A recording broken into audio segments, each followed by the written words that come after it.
హల్లెలూయా, హల్లెలూయా.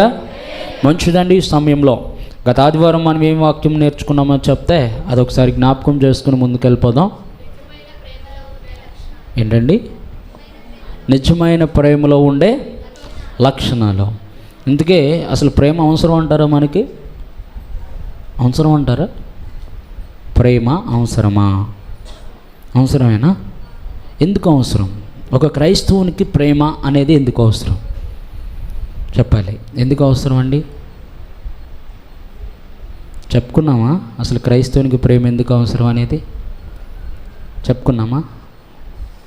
ఎందుకు అవసరం ప్రేమ? ప్రేమ వలన మనం ఎవరి సంబంధికులం అనేది మనకు తెలుస్తుందన్నమాట.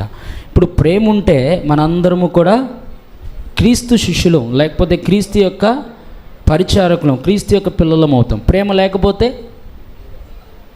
లేకపోతే దెయ్యం పిల్లలం అవుతాం. ప్రేమ లేకపోతేనేమో దెయ్యం పిల్లలం, ప్రేమ ఉంటేనేమో దేవుని పిల్లలం అవుతాం. సరే, ప్రేమలో ఈ లోకంలో చాలా రకాలైన ప్రేమలు ఉన్నాయి. ఆ ప్రేమల్లో కూడా నేను 4 రకాలైన ప్రేమలు చూపించాను. 4 రకాలైన ప్రేమల్లో మనం కలిగి ఉండవలసిన ప్రేమ ఎలాంటి ప్రేమో ఆ రోజు నేను మీకు చెప్పాను. ఎలాంటి ప్రేమ అంట? అగాపే ప్రేమ. దాన్ని తెలుగులో ఏమన్నారు? త్యాగపూరితమైన ప్రేమ. ఆ త్యాగపూరితమైన ప్రేమలో ఉండే 3 లక్షణాలు 4 లక్షణాలు నేను మీకు చెప్పాను. ఉండకూడవిని కొన్ని ఉన్నాయి, ఉండేవి కొన్ని ఉన్నాయి. ఇందుకే మొట్టమొదటి లక్షణం ఏంటంటే ఆ యొక్క త్యాగపూరితమైన ప్రేమలో ఉండే లక్షణం ఏంటంటే అండి, పొరుగువానికి కీడు చేయదు. నెంబర్ 2, దయ కలిగి కసిగా మాట్లాడదా, కోపంగా మాట్లాడదా, కొట్టినట్టు మాట్లాడదా? చెప్పండి. కొట్టినట్టు మాట్లాడదంట. దయ కలిగి, గాయమైన దానికి అది టించిరేస్తుంది కానీ గాయమైన దాని మీద వెళ్ళి కత్తితో ఏం చేయదంట? పొడవదంట. ఇది ఈ ప్రేమకుండే 2వ లక్షణం. 3వ లక్షణం ఏంటంట? క్షేమాభివృద్ధి కలుగజేస్తుంది. ఎక్కడున్నా కూడా వాళ్ళు క్షేమంగా ఉన్నారా లేదా అని చెప్పి వారి కొరకు క్షేమాభివృద్ధిని కోరుకుంటారంట.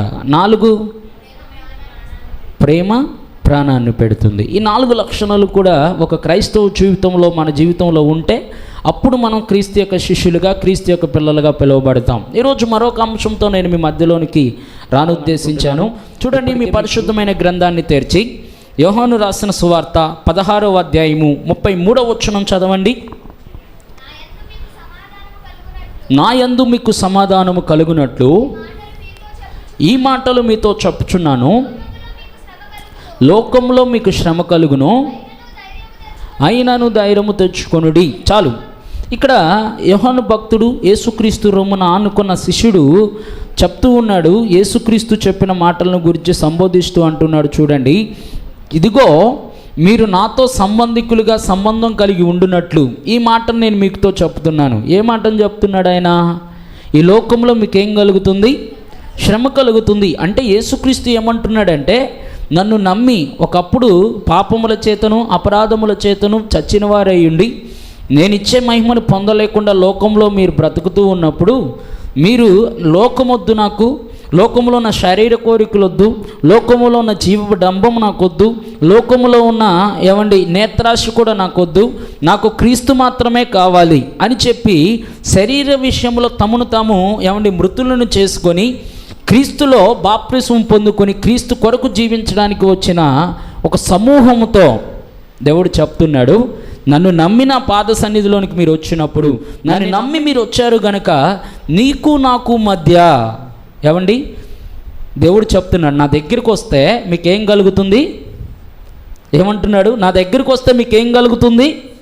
శ్రమలు కలుగుతాయి. అంటే ఇక్కడ యేసుక్రీస్తు ఏమంటున్నాడు అంటే, నా దగ్గరికి వచ్చినప్పుడు స్వస్థతలు వస్తాయి కానీ ఎక్కడా కూడా నా దగ్గరికి వచ్చినప్పుడు దెయ్యాలు వెళ్ళిపోతాయి కానీ నా దగ్గరికి వచ్చినప్పుడు పాపాలు క్షమించబడతాయి కానీ వీటన్నిటికి మించి నా దగ్గరికి వచ్చినప్పుడు మొట్టమొదటిగా మీకు ఒక రహస్యం చెప్తున్నా వినండి, శ్రమలు వస్తాయి అంట. ఎవరి దగ్గరికి వచ్చినప్పుడు? క్రీస్తు దగ్గరికి వచ్చినప్పుడు ఆయన ముఖాముఖిగా కరాఖండిగా చెప్తున్నాడు, ఏమొస్తాయి అంట? శ్రమలు వస్తాయి. స్వస్థతలు వస్తాయి అంటే వెళ్ళొచ్చు, మనం ఆర్థిక సమస్యలు పోతాయి అంటే వెళ్ళొచ్చు, లేకపోతే మనకున్న ఇంట్లో మంచి మంచి చెడు పరిస్థితులన్నీ పోయి మంచి పరిస్థితులు వస్తాయి అంటే వెళ్ళొచ్చు, అసమాధానాలు పోయి సమాధానాలు వస్తాయి అంటే వెళ్ళొచ్చు. కానీ యేసుక్రీస్తు అంటున్నాడు, నా దగ్గరికి రావడం వల్ల మీకు శ్రమలు వస్తాయి. ఏమొస్తాయి? అదేంటో, ఎందుకని శ్రమలు వస్తాయి? యేసుక్రీస్తుని నమ్ముకుంటే ఏమొస్తాయంట? శ్రమలు వస్తాయి. మీ అందరికి వస్తున్నాయా శ్రమలు? తల్లి గపాలు చేయెత్తేసింది. శ్రమలు వస్తున్నాయి అనగానే నిజమే. క్రీస్తు బిడ్డలైతే, క్రీస్తు అనుచరులైతే క్రీస్తు అంటున్నాడు శ్రమలు వస్తాయి. ఒక మాటలో చెప్పాలంటే క్రీస్తు అండి తనను అనుసరించే బిడ్డలకి ఏది మరుగు చేసి ఉంచలా. ఆయన చెప్పిందే జరిగిద్ది. ఆయన ఏదైతే జరుగుతుందో అది ఆయన చెప్పే ఉన్నాడు. ఆయన చెప్పాడు, నన్ను నమ్ముకున్న తర్వాత మీకు శ్రమలు వస్తాయి. ఎందుకు క్రీస్తుని నమ్ముకుంటే శ్రమలు వస్తాయి అంటే ఆయన స్పష్టంగా చెప్తాడు, లోకము నన్ను శ్రమ పెట్టింది కనుక మిమ్మల్ని కూడా లోకం ఏం చేస్తుంది? శ్రమ పెడుతుంది, బాధలు పెడుతుంది అని చెప్పాడు. అదే అధ్యాయంలో మీరు చూడండి, 1 నుంచి 3 వరకు మీరు చూడండి ఎలాంటి రకమైన శ్రమలు వాళ్ళకి కలుగుతాయో. చదవండి.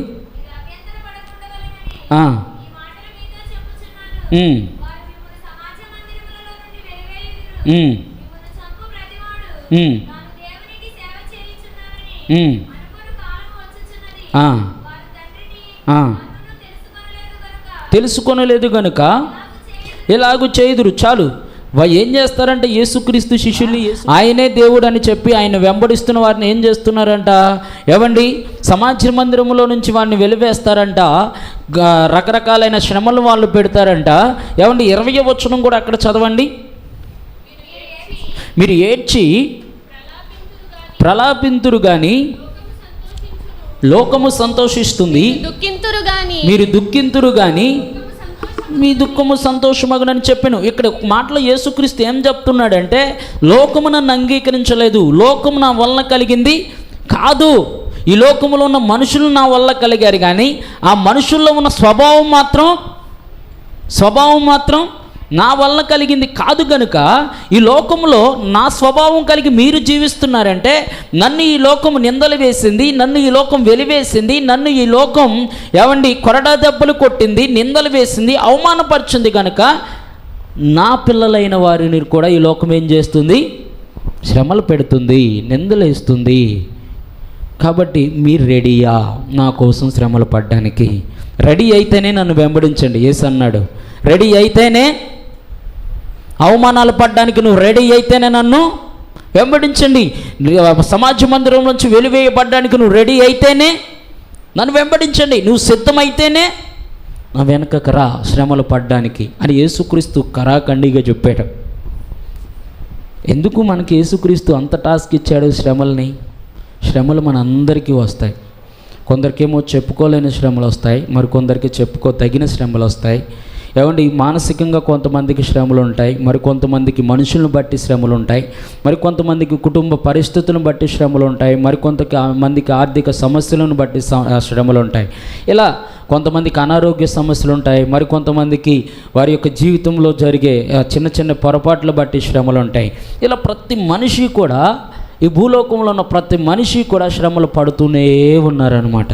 అయితే ఈ శ్రమలు వచ్చినప్పుడు, ఈ శ్రమలు మన జీవితంలోనికి నడుస్తూ అలా వెళ్తూ ఉన్నప్పుడు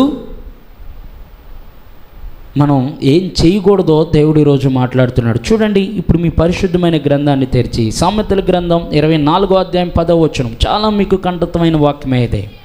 శ్రమ దినమున నీవు కృంగిన ఎడలా చాతకాని వాడవాగుదువు. చాలు. ఇక్కడ మనందరికీ కూడా శ్రమలు వస్తాయి, కానీ ఆ శ్రమల్లో మనం కృంగిపోతే ఏమవుతామంట? చాతకాని వాడమోగుతాం. మనందరికీ అనారోగ్యాలు వస్తాయి. అనారోగ్యాన్ని చూసి మనం గనక కృంగిపోతే మనకి ఏమైనట్టంట? మనం చాతకాని వాళ్ళం అవుతామంట. ఆర్థిక సమస్యలు అందరికీ వస్తాయి. ఆర్థిక సమస్యలను చూసి, శ్రమను చూసి మనం కృంగిపోతే ఏమవుతామంట? చాతకాని వాడం అవుతామంట. శ్రమ దినాన మనం కృంగిపోకూడదు. అది ఎలా?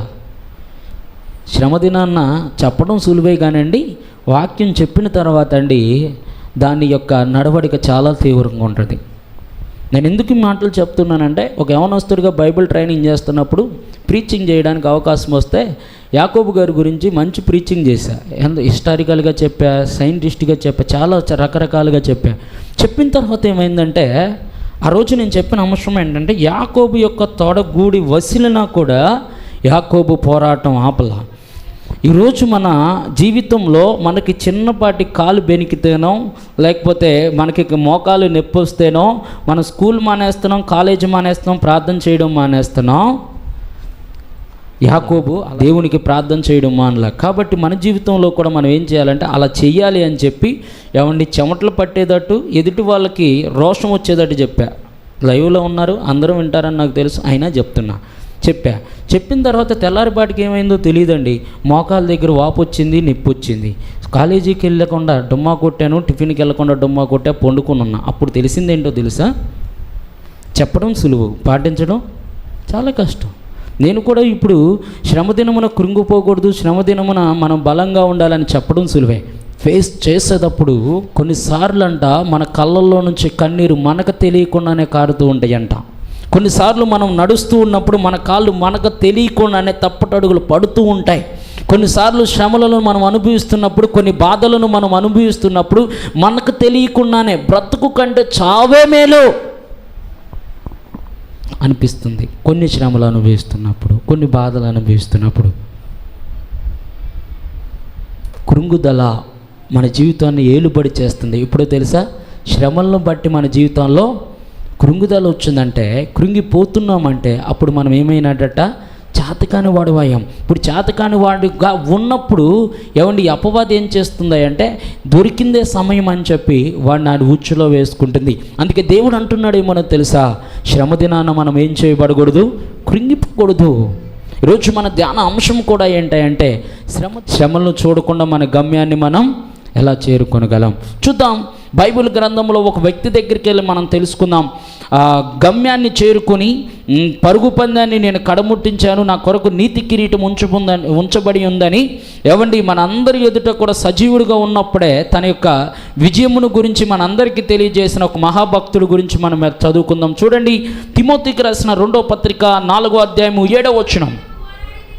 మంచి పోరాటం పోరాడి తిని, నా పరుగును నేను కడముట్టించి తిని, విశ్వాసమును నేను కాపాడుకుంటుని, ఇక మీదట నా కొరకు నీతి కిరీటము ఉంచబడి ఉన్నది.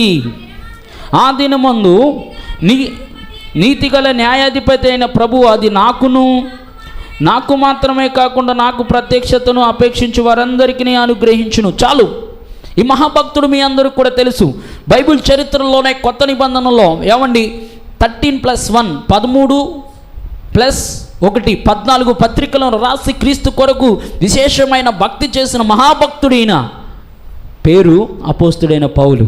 ఒకానొక సమయంలో ఏమండి సౌలుగా ఈయన ఉన్నప్పుడు క్రీస్తుని నమ్ముకున్న ప్రతి ఒక్క విశ్వాసని, క్రైస్తవుని కూడా చంపడానికై తనను తాను ఏమండి నిష్ణాతుడయ్యుండి ఏమండి అధికారుల దగ్గరికి వెళ్ళి పత్రాలు తీసుకొని దమస్కు మార్గంలో ప్రయాణం చేస్తూ ఉన్నప్పుడు ఏమండి ఉన్నట్టుండిగా ఉండి దేవుడు అతన్ని దర్శించాడు. ఎందుకు దేవుడు ఇతన్ని దర్శించి దేవుడు చెప్తున్న మాట ఏంటంటే, ఇదిగో నువ్వెవరు ప్రభువా అని సౌలు అడిగితే దేవుడు అంటాడు, నువ్వు హింసించుచున్నా. ఈయన యేసుని హింసిస్తున్నాడా, యేసు యొక్క శిష్యుల్ని హింసిస్తున్నాడా? యేసు యొక్క శిష్యుల్ని. ఇక్కడ యేసు ఏమంటున్నాడు, నువ్వు హింసించుచున్నా అంటే ఒక మాటలో చెప్పాలంటే ఆయన శిష్యులతో ఆయన ఉన్నాడు. వాళ్ళకి హింసలు వస్తున్నాయంటే, శ్రమలు వస్తున్నాయంటే ఎవరు వాళ్ళ పక్కన ఉన్నారు? శిష్యుల పక్కన యేసుక్రీస్తు ఉన్నాడని అర్థం. ఇప్పుడు అంటూ ఉన్నాడు పౌలు, ఈ యొక్క సౌలు అంటున్నాడు, నువ్వు యేసువి అన్న తర్వాత ఏమండి అద్భుతమైన ఆశ్చర్యకరమైన విషయం ఏంటో తెలుసా? ఒకప్పుడేమో గమలీయేలు పాదాల దగ్గర విద్యను అభ్యసించి ధర్మశాస్త్రమందు నిష్ణాతుడయ్యుండి తన తోటి యవనస్తులలో ధర్మశాస్త్రమందు నిష్ణ కలిగి ధర్మశాస్త్రంలోని ఆచారాలను పాటించడంలో పౌలు వంటి యవనస్తుడు మరొక వ్యక్తి లేడంట. ఎవరండి? పౌలు లాంటి మరొక యవనస్తుడు లేడు. భక్తి విషయంలోనే కానీ, దేవుని ఆరాధించే విషయంలోనే కానీ, దేవుని స్తుతించే విషయంలోనే కానీ, ధర్మశాస్త్రమును కాపాడే విషయంలోనే కానీ పౌలు లాంటి ఒక ఉన్నతమైన శ్రేష్టమైన యవనస్తుడు లేడంట. అలాంటి ప్రక్రియ, అలాంటి జీవితంను గడుపుతున్న సౌలు గారు ఏమండి ఒకరోజు క్రైస్తవులను శ్రమ పెట్టడానికి తనను తాను పూనుకుని అధికారాలు తీసుకుని దమస్కు మార్గమున ప్రయాణిస్తూ ఉంటే దమస్కు మార్గంలో దేవుడు దర్శించంటాడేమో తెలుసా? సౌలు నన్ను ఎందుకు హింసిస్తున్నా అన్న తర్వాత సౌలుని దేవుడు ఎందుకు ఏర్పాటు చేసుకున్నాడో తెలుసా? సువార్త ప్రకటించడానికో. చదవండి ఆ ఒక్క వాక్య భాగాన్ని. అందుకు ప్రభువు, నువ్వు వెళ్ళు, అన్యజనుల ఎదుటను రాజుల ఎదుటను ఇశ్రాయేలీయుల ఎదుటను నా నామమును భరించుటకు నేను ఏర్పాటు చేసుకున్న సాధనం. ఇక్కడ యేసుక్రీస్తు ఏమంటున్నాడంటే, అపోస్తుడైన పౌలుని సువార్త ప్రకటించడానికి ఏర్పాటు చేసుకున్నాను అన్నాడా? అపోస్తుడైన పౌలుని దేవుడు అంటూ ఉన్నాడు, నువ్వు వెళ్ళి స్వస్థత ప్రార్థనలు చేయడానికి నేను చెప్పండి ఏర్పాటు చేసుకున్నానన్నా. పౌలుని దేవుడు ఎందుకు ఏర్పాటు చేసుకున్నాడు? హలో, ఎందుకు ఏర్పాటు చేసుకున్నాడు పౌలుని? ఒక మాటలో చెప్పాలంటే ఆయన అంటున్నాడు, స్వస్థత ప్రార్థనలు చేయడానికో, ప్రవచనాలు చెప్పడానికో, దర్శనాలు చూడడానికో, సువార్త ప్రకటించడానికో నేను పౌలుని ఏర్పాటు చేసుకోవట్లేదు. అతడు నా నామము నిమిత్తమై అనేక శ్రమలు అన్యజనుల ఎదుట రాజుల ఎదుట భరించడానికి, శ్రమలు భరించడానికి పౌలుని నేను ఏర్పాటు చేసుకున్నా. కష్టాలు భరించడానికి, నా పేరిట కష్టాలు భరించడానికి నేను పౌలుని ఏర్పాటు చేసుకున్నా అని పౌలుకి స్పష్టంగా చెప్పాడు. ఏవండి, చెయ్యించి ప్రార్థన చేసే వాళ్ళ దగ్గరికి వెళ్తాం, అవునా? కష్టాలు పడే సేవకుని దగ్గరికి మనం వెళ్తామా? మరి ఎందుకండి దేవుడు అపోస్తుడైన పౌల్ని అందుకోసం ప్రత్యేకించుకున్నాడు? దాంట్లో ఒక మర్మం ఉంది, విశేషమైన మర్మం దాగుంది. ఇలా దేవుని యొక్క పిలుపు కొరకు ముందు నేను వివరిస్తాను. దేవుని యొక్క పిలుపును గుర్తెరిగిన వాడై క్రీస్తు కొరకు తనను తాను ఏమండి పూర్తిగా సమర్పించేసుకొని, ఇంకా బ్రతికితే క్రీస్తు కోసం బ్రతుకుతా, చనిపోతే క్రీస్తు కోసం చనిపోతా అని ఈ అపోస్తుడైన పౌలు చెప్పుకున్న తర్వాత అనేక మంది శిష్యులను సంపాదించాడు, అనేక మందిరాలని కట్టాడు, భూమి మీద ఆసియా ఖండంలో ఇంచుమించుగా ఎవరు తిరగలేనన్ని మంచి మంచి ప్రాంతాలు, గొప్ప ప్రాంతాలను తిరిగాడు. అనేక మంది అన్యులను ధన్యులుగా చేశాడు. మరో మాటలో చెప్పాలంటే ఎవరు చేయలేని, యేసుక్రీస్తు యొక్క శిష్యుల్లో ఎవరు చేయలేని గొప్ప పరిచర్యనే ఈ అపోస్తుడైన పౌలు జరిగిస్తూ వచ్చాడు. జరిగిస్తూ వచ్చంటున్నాడేమో తెలుసా? మంచి పోరాటము నేను, ఏ పోరాటం అంట? మంచి పోరాటం, పనికి మాలిన పోరాటం నేను పోరాడలా. గాలికి కొట్టుకుని పోయే పోరాటాన్ని నేను పోరాడలా. నేను పోరాడింది మంచి పోరాటం పోరాడాను అంటున్నాడు. ఎప్పుడు చెప్తున్నాడు తెలుసా? అపోస్తుడైన పౌలు ఈ పత్రిక రాసే సమయానికి ఏమండి తన యొక్క జీవితం ఇంకా ముగించబడిపోతుంది. రేపో మరికొన్ని గంటల్లోనూ అపోస్తుడైన పౌలు చనిపోతాడు. పౌలులో ఉన్న గొప్ప లక్షణం ఏంటంటే ఆనందం వస్తే అందరితోనూ పంచుకుంటాడు, సువార్త చెప్పాలంటే అందరికీ చెప్తాడు, దేవుడు దర్శనాలు చూపించిన అందరికీ చెప్తాడు. కానీ తన జీవితంలో తన వలన వేరే వాళ్ళకు దుఃఖం కలుగుతుందంటే మాత్రం ఆ విషయాన్ని చచ్చినా చెప్పడనమాట. ఇప్పుడు చిట్ట చివరిగా తన రొమ్మున అనుకున్న తిమోతి అనే శిష్యుడికి చెప్తున్నాడు, తిమోతి మరికొద్ది గంటల్లో నేను చనిపోతానయ్యా. పౌలు అంటున్నాడు, మరికొద్ది గంటల్లో నేను చనిపోతా. నన్ను ఈ యొక్క చక్రవర్తి ఎప్పుడు చంపుతాడో నాకు తెలీదు. అపవాది గర్జించు సింహం వల్లే నన్ను ఎప్పుడు చంపుదామా అని ఆడు ఎదురు చూస్తూ ఉన్నాడు. ఇక నా జీవితం మరికొద్ది గంటల్లో 30 సంవత్సరాలండి పౌలు గారికి చనిపోయే సమయానికి సుమారు 30 సంవత్సరాలు అయి ఉండొచ్చని చరిత్రకారులు చెప్తున్నారు. మరికొంతమంది 40, మరికొంతమంది 50. ఎన్ని సంవత్సరాలైనా ఉన్నాయండి. యవన వయసులో ఉన్నాడు, స్వార్థ ప్రకటిస్తున్నాడు. సడన్గా తను తీసుకువెళ్ళి చెరసాల్లో బంధించారు. రేపు కాల సమయంలో తన తలను శిరస్సు నుంచి, తన యొక్క మొండెము నుంచి వేరు చేసే సమయం ఆసన్నమైంది. చిట్ట చివరిగా తన ప్రియ స్నేహితుడితోనూ, తన ప్రియ కుమారుడితోనూ, ఆత్మీయ కుమారుడితోనూ చివరి మాటలు మాట్లాడుతున్నాడేమో తెలుసా? అప్పుడే పరిచర్యలోకి వచ్చాడు. 18 సంవత్సరాల వయసు, ఎఫెసీలో పరిచర్య చేస్తున్నాడు. అది చాలా శ్రమలతో కూడుకున్న పట్టణం, విగ్రహారాధనతో కూడుకున్న పట్టణం. అక్కడ అంటున్నాడు, నా కుమారుడా, నేను చచ్చిపోతున్నా, నేను మరణిస్తున్నా, నా డెత్ నా ముందుంది, జాగ్రత్తగా ఉండు అని చెప్తూ అంటున్నాడు. నేను పోరాడిన పోరాటం మంచి పోరాటం. ఏం పోరాటం అంటున్నాడండి? మంచి పోరాటం. ఆ పోరాటాన్ని నేనేం చేశాను? కడముట్టించాను. అందుకే ఈ కడముట్టించడం అన్నా ఆయన పోరాడిన పోరాటం ఏం పోరాటమో తెలుసండి? ఏం పోరాటం అనుకుంటున్నారు మీరు? దేవుడు ఏ పోరాటాన్ని అయితే అప్పగించాడో, ఏ పనినైతే అప్పగించాడో అదే పోరాటం ఆయన పోరాడాడు. ఆయన పోరాడిన పోరాటం ఎలాంటిదో తెలుసా? స్వస్థతలు చేయడం, అనేక మందిని క్రీస్తు వైపు తిప్పడం, లేదంటే రోగస్తుల దగ్గరికి వెళ్ళి ప్రార్థనలు చేసి రావడం, లేకపోతే సువార్త చెప్పి అనేకులను క్రీస్తు వైపు తిప్పడం ఈయన యొక్క పోరాటం కాదు. ఈయన పోరాటం ఏంటో తెలుసా? 2 కొరింథీయులకు రాసిన పత్రిక అపోస్తుడైన పౌలు పోరాడిన పోరాటం గురించి నేను మీకు చూపిస్తున్నా. వారు క్రీస్తు పరిచారకుల, చదవండి మీరు.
చాలండి. ఇక్కడ మనం ఆలోచన చేస్తే అపోస్తుడైన పౌలు పోరాటంలో ఎదురైన, లేకపోతే ఆయన పోరాడిన కొన్ని పరిస్థితుల గురించి చెప్తూ ఉన్నాడు.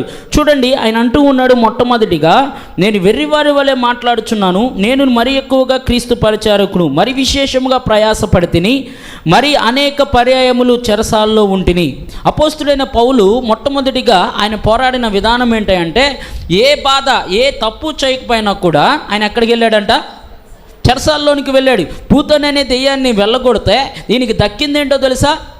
చెరసాల్లో దక్కిందంట. క్రీస్తేమో దెయ్యాలను వెళ్ళగొట్టి ఆ వ్యక్తిని స్వస్థపరచు, ఆ వ్యక్తిని ఆ క్రీస్తు పేరిట ఆ దెయ్యం నుంచి విడుదల చేయని అపోస్తుడైన యొక్క పౌలు యొక్క హృదయంలో దేవుని యొక్క ఆత్మ తను ప్రేరేపిస్తే, ఈయన దెయ్యాన్ని వెళ్ళగొడితే దానివల్ల ఈయనకి దక్కిందేంటే తీసుకువెళ్ళి ఎక్కడేశారు? చెరసాల్లో వేశారు. ఇంకా మనం గమనించినట్లయితే అక్కడ ఏమంటున్నాడు? అనేక మారులు ప్రాణాపాయంలో ఉంటిని. దానికంటే ముందుగా ఏమంటున్నాడంటే, ఇదిగో అపరిమితముగా నేను దెబ్బలు తింటిని, 1 తక్కువ అంట. 40 దెబ్బలు యూదుల చేత ఎన్నిసార్లు తిన్నాడంట? 5 సార్లు తిన్నాడంట. అంటే లెక్క పెట్టండి, 5 39, 5 39, 130, 95 అండి, క్షమించండి నాకు లెక్కలు రావులే. 195.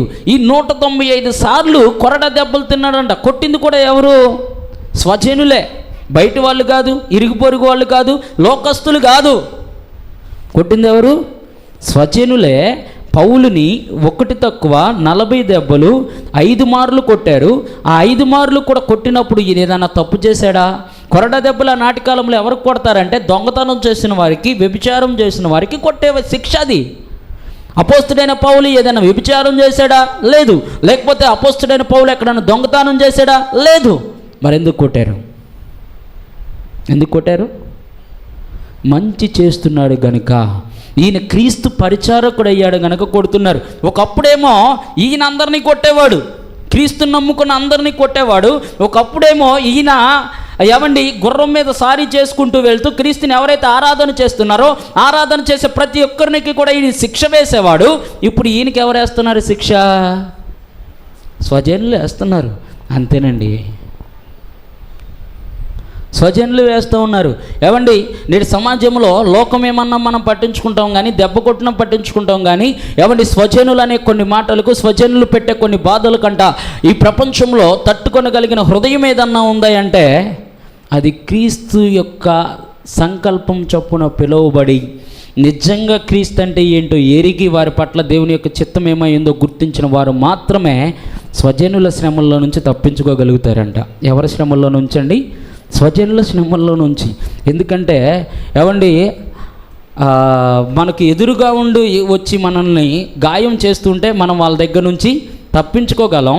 మన పక్క నుంచి ఉండి గాయం చేస్తే తప్పించుకోగలం. కానీ వెనక నుంచి వచ్చి గాయం చేస్తే తప్పించుకోవడం కష్టం. అందుకే ఈ పౌలును కూడా అత్యంత ఎక్కువగా శ్రమ పెట్టిన జనాంగం ఏదన్నా ఉందా అంటే స్వజనులైన జనాంగమే, తన స్వంత జనులైన జనాంగమే.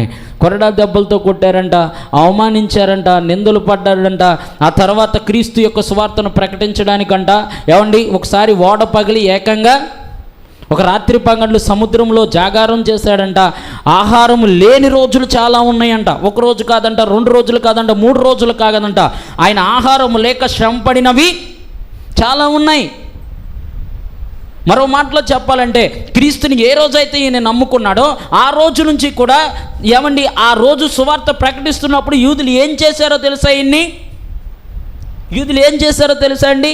ఒకానొక సమయంలో ఈయన సువార్త ప్రకటిస్తున్నాడని గుర్తించిన యోధా సమూహం ఏం చేసిందంటే వీడిని ఎలాగైనా చంపాలని చెప్పి ఆయన ఉన్న ఇల్లంతటినీ కూడా చుట్టుముట్టేశారంట, దొరికితే చంపుదామని. ఆ టైంలో దేవుని యందు భయభక్తులు కలిగిన కొంతమంది శిష్యులు ఏం చేశారంటే గంపలో ఆయన కిందకి దించారంట.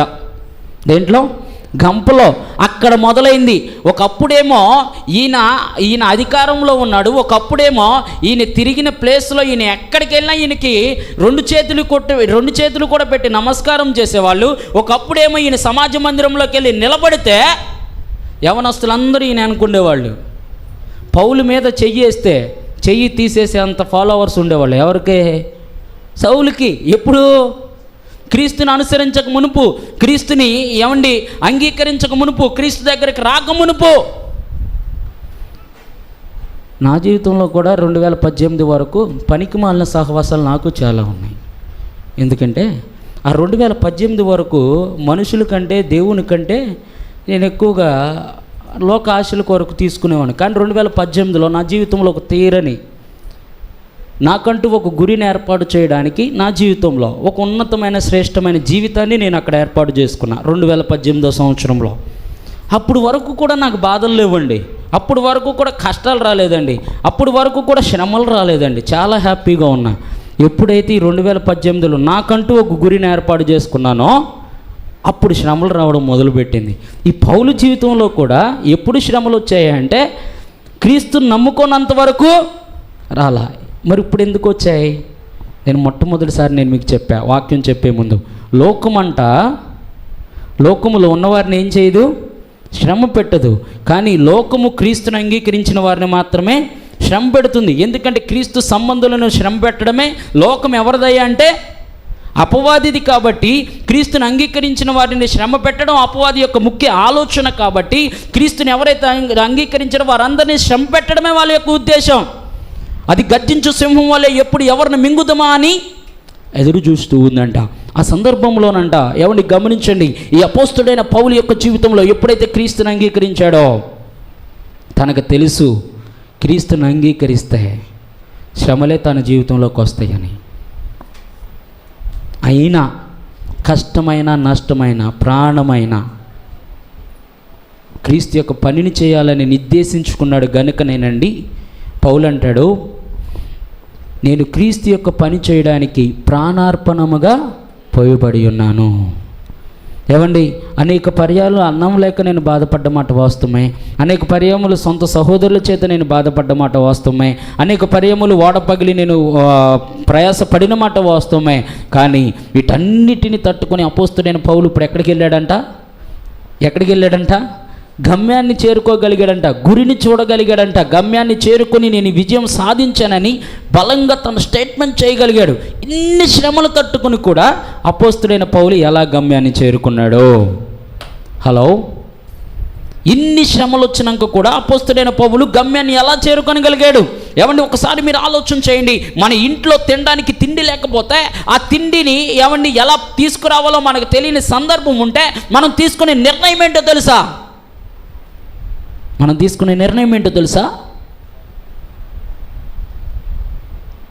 ఒకటి చచ్చిపోవడం, 2 క్రీస్తు నుండి దూరంగా వెళ్ళిపోవడం. అనారోగ్యం వచ్చింది. అనారోగ్యం వచ్చిన తర్వాత డాక్టర్ దగ్గరికి వెళ్ళావు, స్వస్థత రావట్లేదు. ఏమండి, అనారోగ్యం వచ్చింది, నీ జీవితంలో ఇది ఏలుబడి చేస్తూ ఉంది. ఏమండి, నువ్వు ప్రార్థన చేస్తున్నావు, స్వస్థత రావట్లేదు. భక్తి చేస్తున్నావు, స్వస్థత రావట్లేదు. నువ్వు అలాగే ఉండాలనుకుంటున్నారు. ఇప్పుడు ఈ అనారోగ్యాన్ని బట్టి ఆ తల్లి ఏమనుకుంటుందో తెలుసా? నేను ఎట్లా ఉన్నా నాకు ఈ అనారోగ్యం పోవట్లా, కాబట్టి నా జీవితం ఇంతే, నా జీవితం ఇంతే అంటే కృంగుదల తన జీవితంలోకి వచ్చింది. అప్పుడు ఏమవుతుందంట? చేతకాని వాళ్ళు అయిపోతున్నారంట. ఎవరో తెలుసా? చేత వచ్చిన వాళ్ళే చేతకాని వాళ్ళు చేయాలని అపవాది చూస్తుంది. పనికిరాని వాళ్ళని, మరలా చెప్తున్నానండి, అపవాది ఎవరిని పడేస్తుందో తెలుసా? పనికిరాని వాళ్ళని, బలహీనులని అది పడేదంట. బలమైన వాళ్ళని, సామర్థ్యం కలిగిన వారిని, శక్తివంతమైన వాళ్ళని, దేవుని పక్షాన్ని నిలబడి అనేకులను క్రీస్తు వైపు నడిపించగలిగిన మహా గొప్ప బలాఢ్యులు మాత్రమే పడేయడం వాడి యొక్క విలువ, వాడి యొక్క ఆశయం. కాబట్టి ఈ అనారోగ్య సమస్యలు చాలాసార్లు క్రైస్తవులకు ఎందుకు వస్తాయి అంటే వాళ్ళని పరీక్షించడానికే కానీ ఆ శ్రమల్లో వీళ్ళని కృంగదీయడానికి కానే కాదు. ఆ మాటకు వస్తే అపోస్తుడైన పౌలు, చరిత్ర సృష్టించిన పౌలు, క్రీస్తు కోసం సమస్తమును సమర్పణ చేసుకుని ప్రాణార్పణముగా తను తాను సమర్పించుకున్న అపోస్తుడైన పౌలుకి ఒక బలహీనత ఉందంట. ఒక బలహీనత ఉండి, అయ్యా దేవుడి దగ్గరికి వెళ్ళాడంట. తల్లి మాట్లాడుతుంది, అయ్యా అంత భక్తి చేస్తున్నాను కదా, అంత ఆరాధన చేస్తున్నాను కదా, అంత సువార్త ప్రకటిస్తున్నాను కదా, ఒక్క బలహీనత నా దగ్గర ఉందయ్యా. ఏమన్నాడండి? ఈ అనారోగ్యం నా దగ్గర నుండి తీసివేయమంటే ఆయన ఏమన్నాడండి?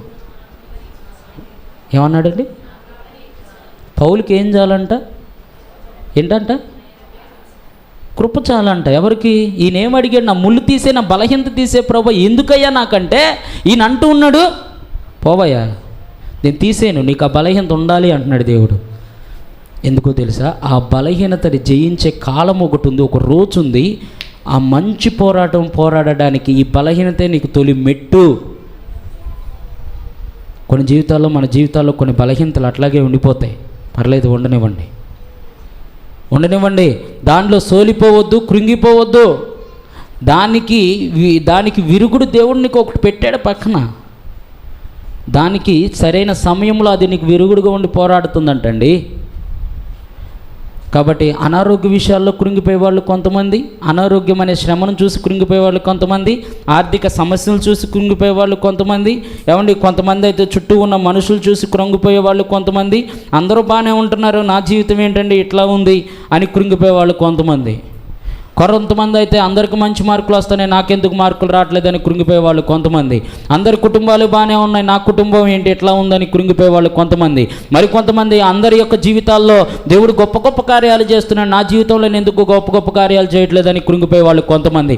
ఇలా ప్రతి ఒక్క క్రైస్తవుడు బలాఢ్యులైన వారు ఏమవుతున్నారంటే శ్రమలు చూసి కృంగిపోతూ వారు చేరవలసిన గమ్యానికి, వారు చేరవలసిన గురికి చేరలేకుండా అక్కడే ఆగిపోతున్నారండి, సోలిపోతున్నారు. నేటికి సంఘంలో జరిగే అతి నీచమైన బలహీనమైన పని ఏంటంటే ఇదే. ఇక్కడే పడిపోతున్నారు, శ్రమను చూసి కృంగిపోతున్నారు, వారి గమ్యాన్ని మర్చిపోతున్నారు, వారి యొక్క గురిని మర్చిపోతున్నారు.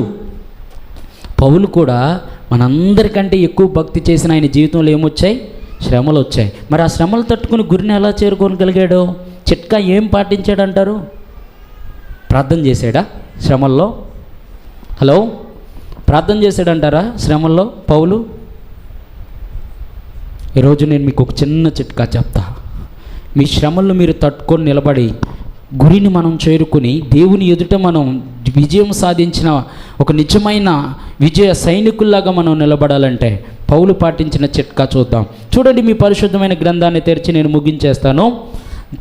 2 కొరింథీయులకు రాసిన పత్రిక 4వ అధ్యాయం 16వ వచనం. కావున మేము అధైర్యపడము, మా బాహ్య పురుషుడు కృషించుచున్నను, అంతర్య పురుషుడు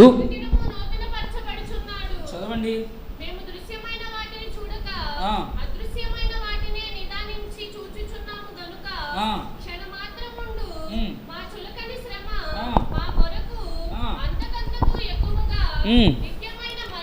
నిత్యమైన మహిమ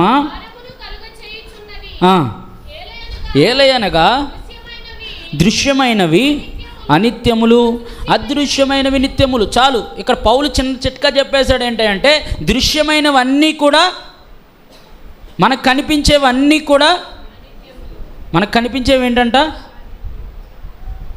ఇదేంటంట, ఇది ఇది ఇది చెప్పండి. నా శరీరము అనిత్యమైనదేనా? అనిత్యమైనదేనా? పౌలుని కొరడాలతో కొట్టడం, ఆ వార్తలండి అనిత్యమైనవేనంటారా? ఒక మాటలో చెప్పాలంటే పౌలు యొక్క చిట్కా ఏంటో తెలుసా? నా కంటికి కనిపించే ప్రతిదీ కూడా ఒకానొక రోజు లయమైపోతాయి. అది నా శరీరమైనా, నేను చూస్తున్న మనుషులైనా, నేను కట్టుకున్న ఇల్లు అయినా, నేను సంపాదించిన ఆస్తి అయినా, ఇవన్నీ కూడా ఒకానొక సమయంలో మహావేంద్రంతో లయమైపోతాయి అనేది మాట ఎంత వాస్తవమో, నేను ఇప్పుడు చూస్తున్న ఈ యొక్క శ్రమలు, నేను అనుభవిస్తున్న ఈ యొక్క శ్రమలు, కష్టాలు, ఇవన్నీ కూడా నాకు క్షణమాత్రమే ఉంటాయి. ఇవి నాకు శాశ్వత కాలం ఉండవు. ఇవి నన్ను శాశ్వత కాలం కూడా శ్రమ పెట్టవు. ఈ శ్రమలు నన్ను కృంగచేయవు. అందుకే అంటున్నాడు, ఈ అదృశ్య, ఈయన దేన్ని చూస్తున్నాడంటే తన కంటికి కనిపించే శ్రమని ఈయన చూడలేదంట.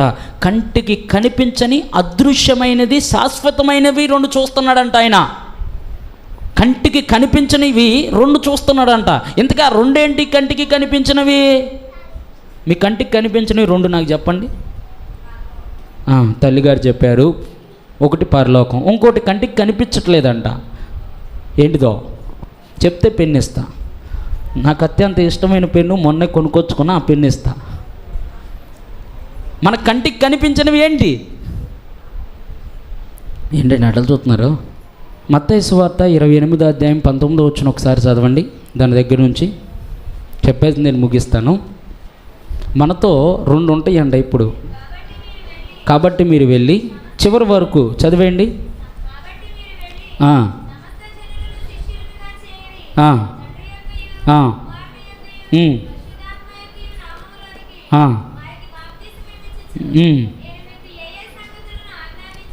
చదవండి చివరి వరకు. బోధించుడి. జాగ్రత్తగా వినండి. ఇదిగో నేను యుగ సమాప్తి వరకు సదాకాలము మీతో కూడా ఉన్నానని వారితో చెప్పిన. ఎవరితో చెప్పాడు? శిష్యులతో చెప్పాడు. తన ముందున్న సమూహంతో చెప్పాడు. తన యందు నిలకడగా ఉండి తన యందు నిలిచి ఉన్న తన క్రైస్తవులైన పిల్లలందరితో కూడా చెప్తున్నది ఏంటంటే సదాకాలము నేను మీతో కూడా.